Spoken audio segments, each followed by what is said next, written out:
نهار 24 دجنبر في 2002 سكوت بيترسون غادي يرجع للدار وما غاديش يلقى مرته اللي كانت حامله في الدار، والغريب هو ان الطوموبيل ديالها ما داتهاش معاها. الطوموبيل ديالها كانت كاينه ومركونه، وحتى الكلب ديالهم كان كاين، ولكن الزوجه ديالو ما كان عليها حتى شي اثار. غادي يصوني على حماته وغادي يسولها، غادي يقول لها واش مرتي عندك في الدار؟ حماته غادي تستغرب، غادي تقول ليه لا ما كايناش، علاش؟ ومن هاد اللحظه غادي يبدا الكابوس اللي ما عمر شي واحد كان كيتوقع شنو مخبي وراه.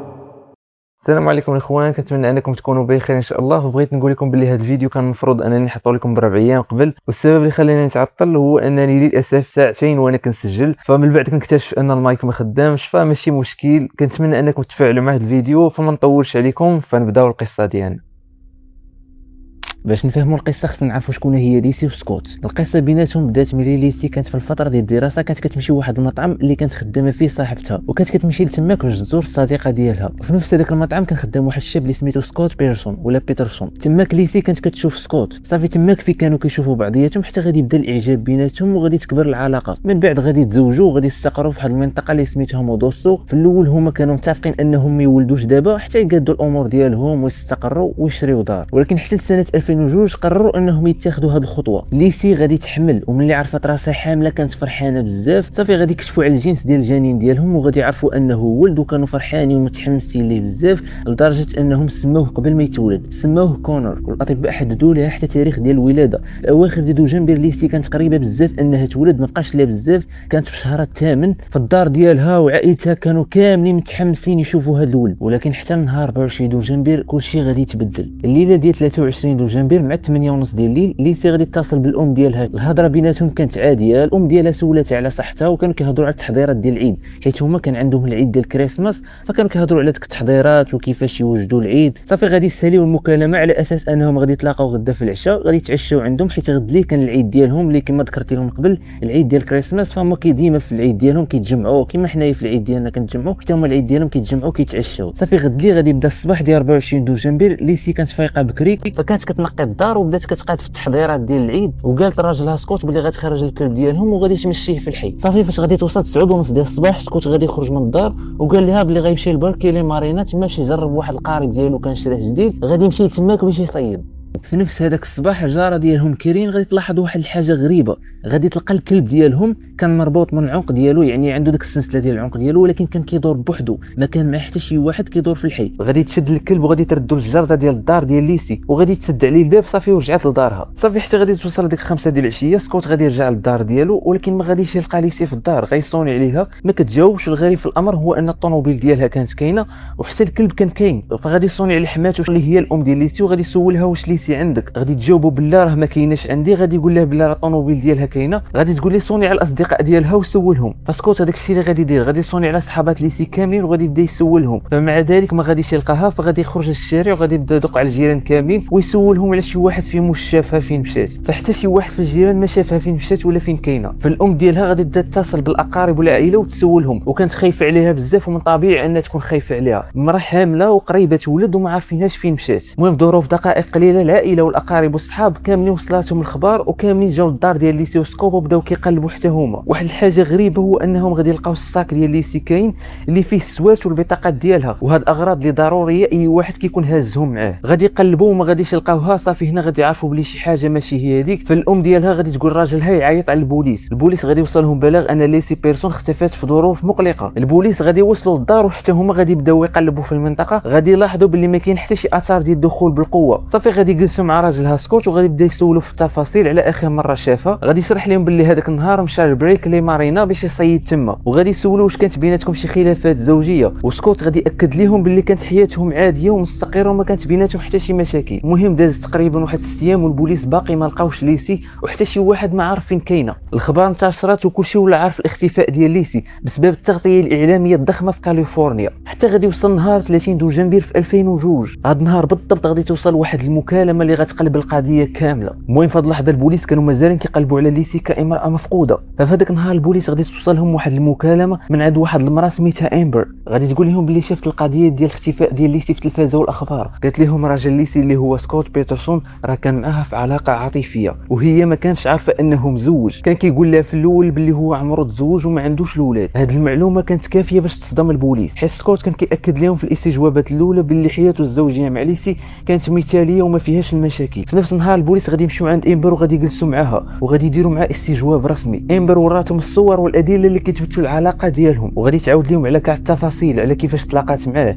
هي في البدايه تلاقات معاه في 20 نوفمبر في 2002. واحد الصديقه ديالها هي اللي عرفتها على سكوت، وسكوت قدم لها راسو في الاول على انه ما عمره تزوج وما عندوش الاولاد. صافي دخلت معاه في علاقه عاطفيه وهي ما كانتش عارفه انه اصلا مزوج. حتى غادي توصل 9 جونبر سكوت غادي يتلاقى بامبر، غادي يبدا يبكي قدامها وغادي يقول لها بلي راني كذبت عليك. غايقول لها بلي انه كان مزوج ولكن ماتت ليه مرته، وهذه هي اول سنه ديال كريسماس غيدوزها بلا بها. امبر في هذيك الوقت فهمت من كلامه بلي هو فقد مرته. حتى غادي توصل الاواخر ديال دجنبر وغادي يبان لها في الاخبار القضيه ديال الاختفاء ديال ليسي. غادي تشوف الصور ديال ليسي المفقوده والتصاور ديال سكوت كان معاها. تماك غادي تفهم فاش قال لها فقدت مرتي. ولكن الغريب في 9 دجنبر فاش كان قال لها هذه الهضره في هذيك الوقيته ليسي كانت كاينه وما كانتش مختفيه. ليسي اختفت حتى 24 دجنبر. المحققين غادي يسمعوا المعطيات وغادي يربطوا الاحداث وغادي يستوعبوا الخطوره ديال الهضره ديال سكوت.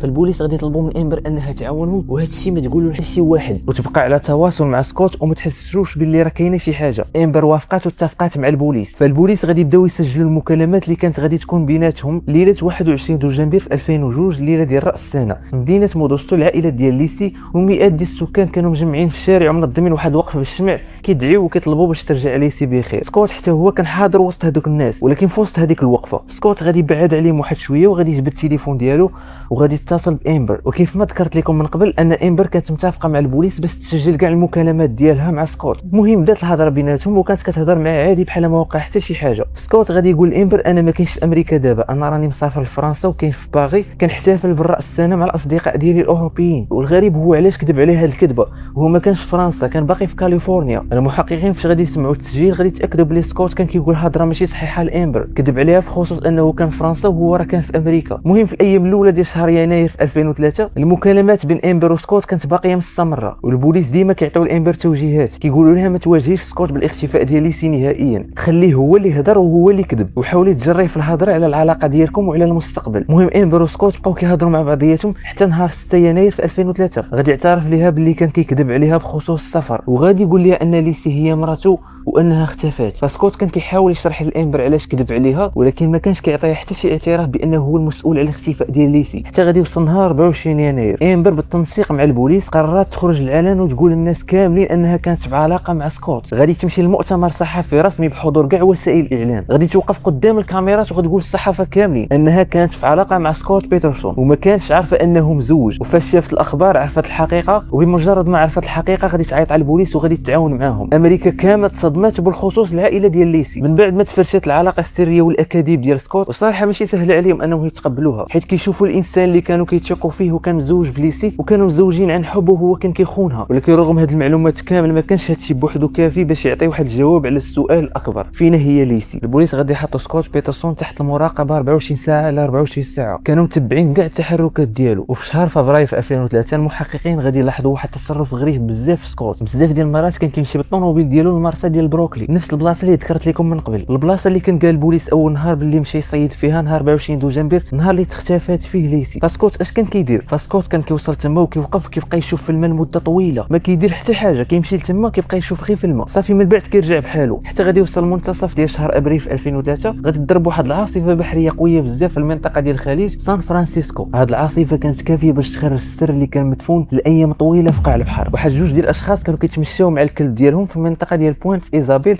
في مدينه ريتشموند. غادي تبان لهم واحد الحاجه غريبه مرميه في الشاطئ، غادي يقربوا باش يشوفوا شنو هي، وتما غادي تكون الصدمه. غادي يلقاو جثه ديال جنين كامل نمو. غادي يوصل خبر الشرطه وغادي يجيو مباشره لعين المكان، ولكن كان صعيب عليهم يعرفوا الهويه منين جا هذا الجنين. في النهار الغد ليه 14 ابريل 2003 13 ابريل هي فين تلقى الجنين، دابا 14 ابريل يعني الغد ليه في نفس البلاصه اللي تلقى فيها الجنين تقريبا بعيد واحد شويه نفس البلاصه. واحد الشخص كان كيجري تما في الشاطئ غادي تبان ليه البقايا ديال جثه ديال المراه بالغه متحلله وكانت ناقصه ناقصه ما عندهاش الراس. سو هنا مباشره غادي تجي في بالكم ان ليسي كانت حامله، وكانت حامله في شهرها الثامن، يعني الجنين ديالها غادي يكون كامل في النمو. دابا الشرطه هي اللي غتاكد لينا. المختبر الجنائي غادي ياخذوا عينات بشكل عاجل، وفي 18 ابريل في 2003 اكدت التحاليل المخبريه ان جثتين اللي تلقاو في الشاطئ كانوا ديال ليسي بيترسون والجنين ديالها كونر. دابا ليسي اللي كانت مفقوده لقاوها، ولكن للاسف لقاوها ميته. دابا السؤال هو شكون اللي قتلها؟ واش ممكن يكون سكوت هو اللي قتلها؟ على حسب ما ذكرنا من قبل يقدر يكون سكوت هو اللي قتلها. ففي نفس هذاك النهار فالبوليس كانوا متبعين كاع التحركات ديال سكوت، وكانوا خايفين انه يخرج من امريكا ويهرب لدوله اخرى، حيت سكوت مشى لواحد المنطقه حدوديه قريبه للمكسيك. تماك البوليس غادي يعتقلوا سكوت في منطقه سان دياغو. ملي غادي يوقفوا غادي يفتشوا لي طوموبيل ديالهم، المحققين غادي تبان لهم شي حوايج اللي غادي تثير الانتباه ديالهم. اولا سكوت كان صابغ الشعر ديالو باللون الاشقر باش يبدل المظهر ديالو، وغادي يلقاو عنده تقريبا 15000 دولار كاش، وغادي يلقاو عنده بزاف ديال التليفونات، وغادي يلقاو عنده حتى جواز السفر ديال خوه وشي معدات ديال التخييم. وبالنسبه للبوليس هاد الاشياء كتخليهم يشكوا انه كان كيوجد راسو باش يهرب،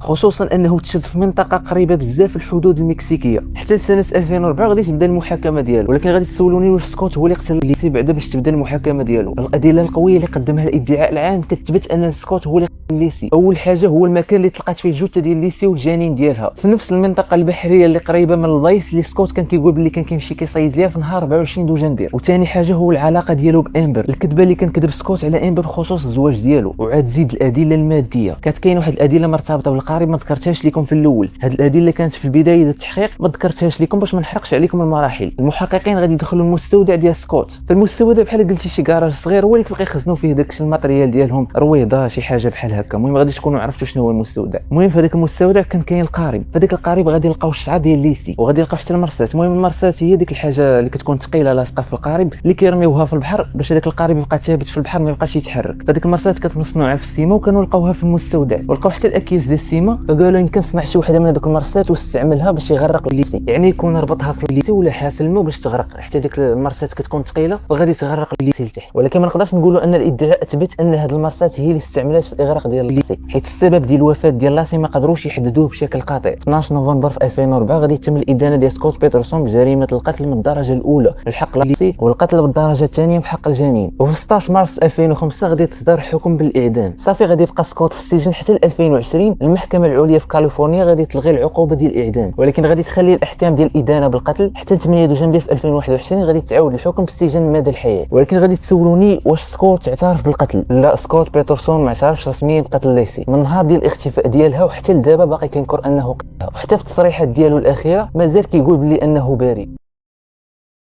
فهنا كتكون نهايه ديال القصه ديالنا. ما تنساوش تكتبوا لي الاراء ديالكم في التعليقات، ونشوفوا في الفيديو الجاي.